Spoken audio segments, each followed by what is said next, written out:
My name is Jennifer Whitehead.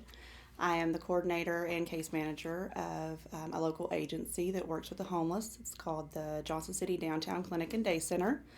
What we kind of do is give the homeless population a place to go during the day when they can't be in the shelters. They usually have to leave between 7:30 at the shelters and can't come back till around 4:30. So we give them a place to be, to get their mail, to use the phone.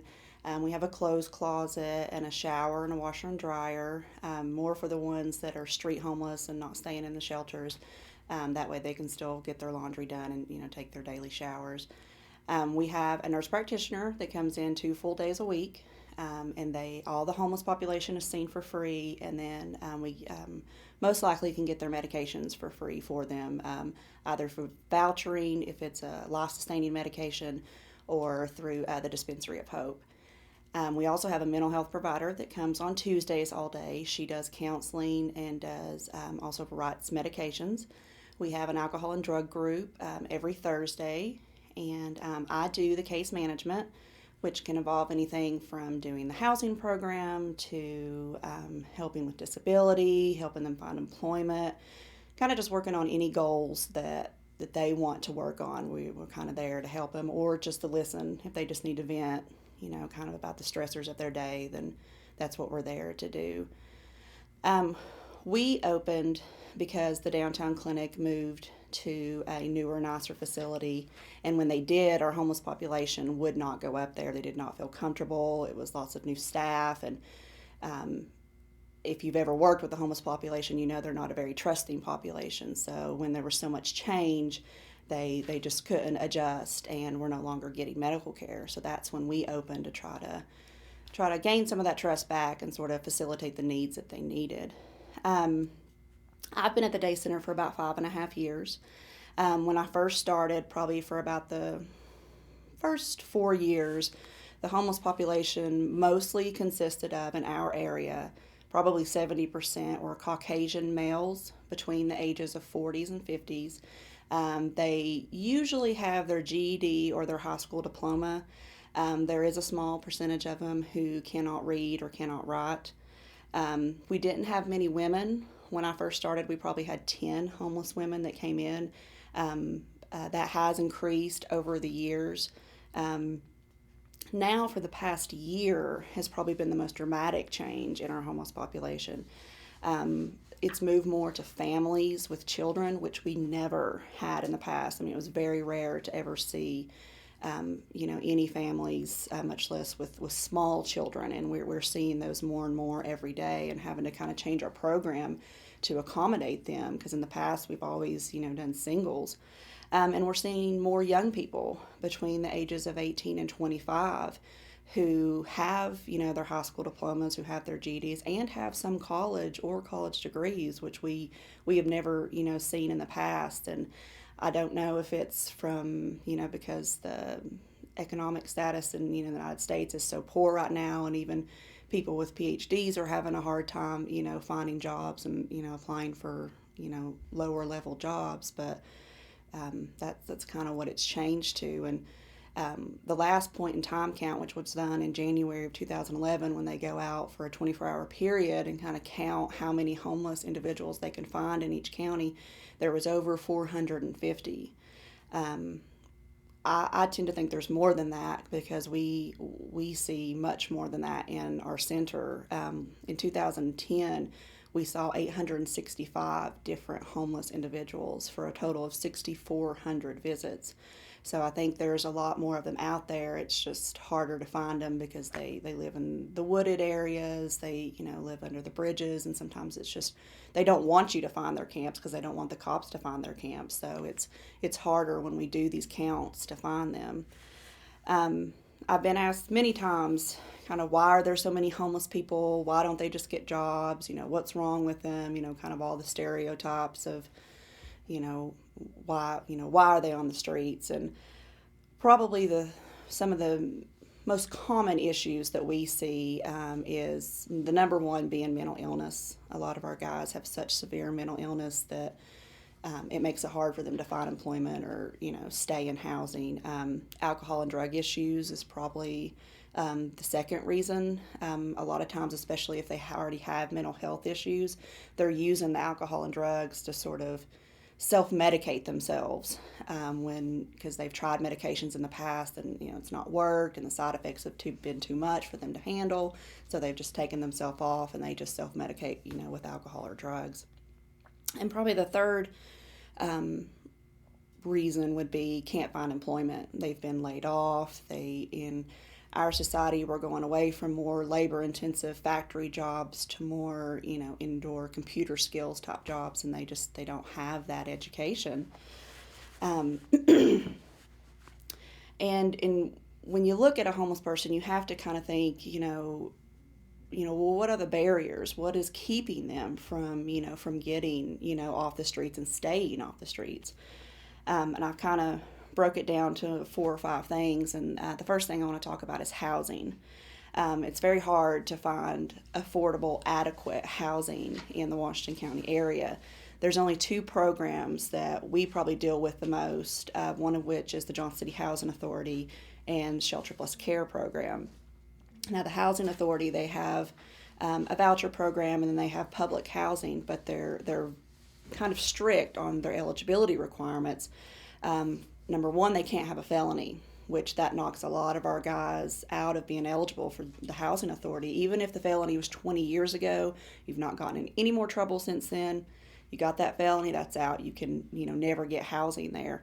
And you must have an income, and a lot of our guys, it's, we kind of work from let's get them housed first, and then we'll work on kind of the issues of getting an income and stuff like that. So the program we use the most probably is called the Shelter Plus Care Housing Program. Their eligibility requirements are much more lax. You can have a felony, but you can't have any meth charges or can't be a sex offender.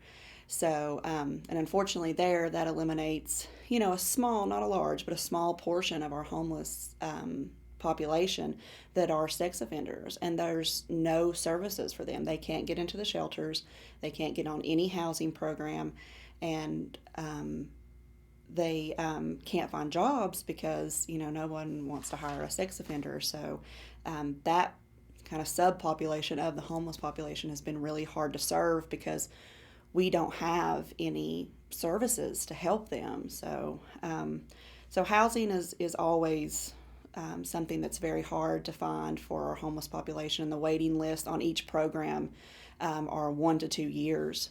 So, what do you do with that homeless person while you're, have them on all these lists waiting to get these services? Usually we would put them in one of the 2 local shelters. But unfortunately, there's only one shelter that accepts women, and the other one just accepts men. So once they've done their time there, and if they, get kicked out for bad behavior or for, using drugs and alcohol, then we have nowhere to put them. So we're very limited sometimes on what we can do with them. And unfortunately, a lot of them just have to stay out in their tents, out in the woods, until we can get them, into one of these programs.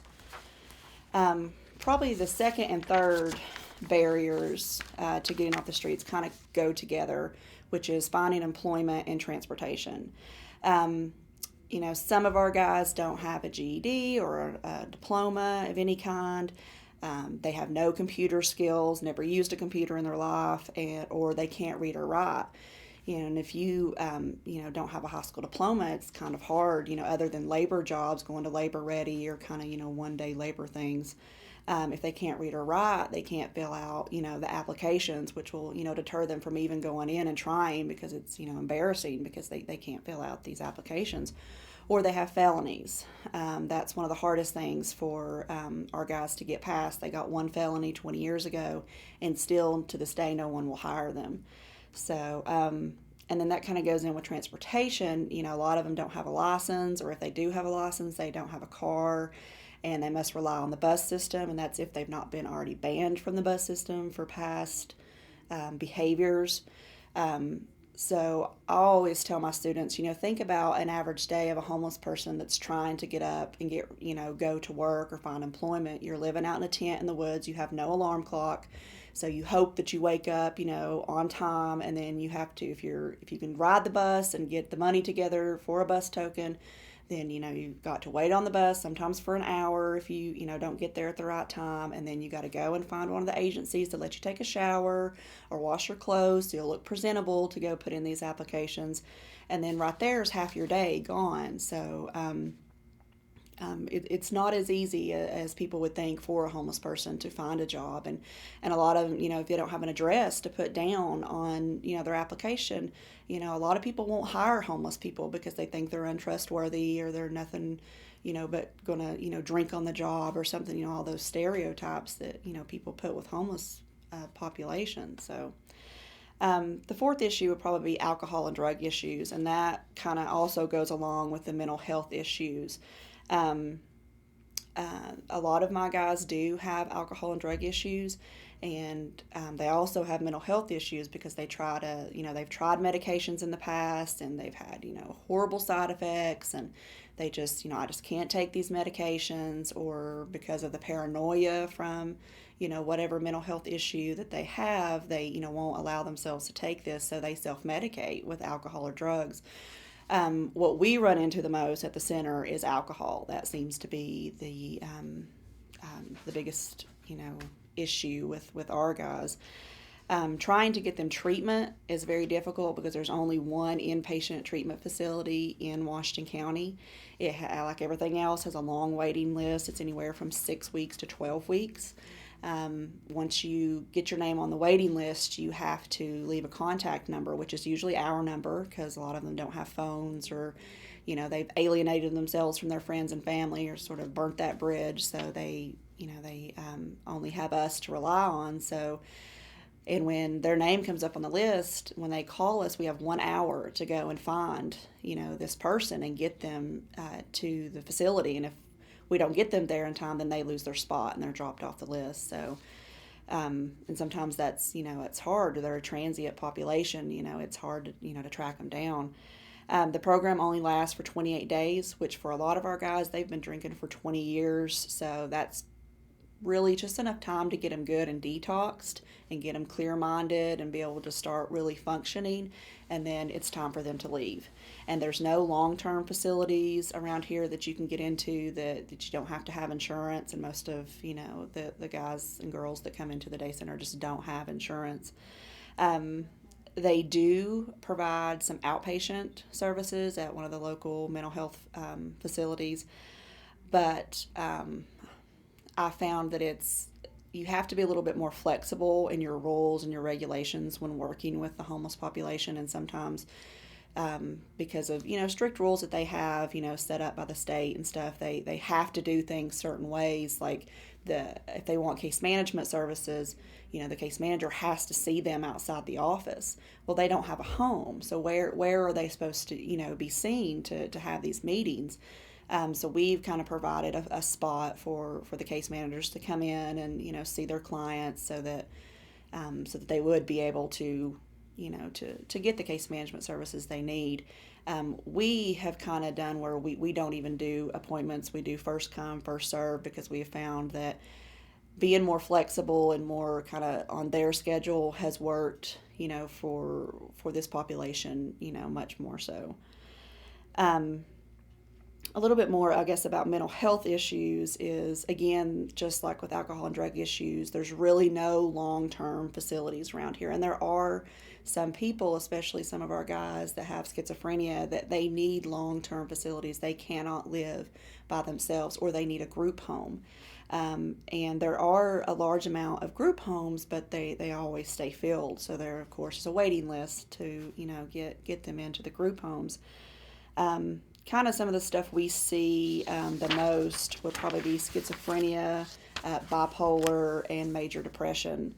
And it's, especially with the schizophrenics, it's really hard to get them to trust you. The homeless population is not a trusting population anyways, because they're just the most vulnerable and have been mistreated a lot of the times.